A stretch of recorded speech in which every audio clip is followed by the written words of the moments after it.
दीर्घ 14 वर्ष पर क्रिकेट टेस्ट जगत को अलविदा कहिसंती भारतीय खेलाड़ी विराट कोहली, जहाकु नै तांको फैन और क्रिकेट प्रेमी माने निरुत्साहित होइछंती।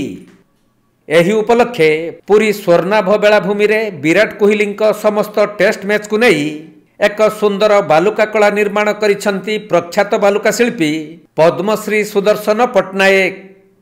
दीर्घ 14 वर्ष धरी विराट कोहली टेस्ट मैच खेली बेले प्रत्येक वर्ष पई बालुका राशि रे बैट निर्माण करी तांकु शुभेच्छा जणाइछंती सुदर्शन। एथि सहित सुदर्शन तांको बालुका कला रे विराट कोहली प्रतिमूर्ति निर्माण करी एक लंबा बैट बालुका राशि रे गढ़ी Kohli king of tests end of an era 2025 रो वार्ता दैछंती।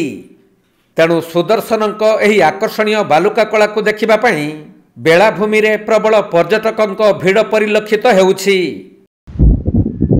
आज विराट कोहली क्रिकेट टेस्ट रु सन्यास नहीं से सारा विश्व रे जो फैन फॉलोअर्स अच्छा समस्त मन में कष्ट होती, किंतु से जो कंट्रीब्यूशन देते 14 वर्ष धरी क्रिकेट टेस्ट स्मरणीय समस्त हृदय से बसिक रही सब बेले। आमे तांको धन्यवाद दवापाई आम बालुका चित्रकला माध्यम आम 14 क्रिकेट बैट करच इयर गोटे गोटे बैट डेडिकेटेड कर स्कल्पचर्स कर सैल्यूट कर कंट्रीब्यूशन क्रिकेट वर्ल्ड से जो कंट्रीब्यूशन देते आम देश जो कंट्रीब्यूशन देते।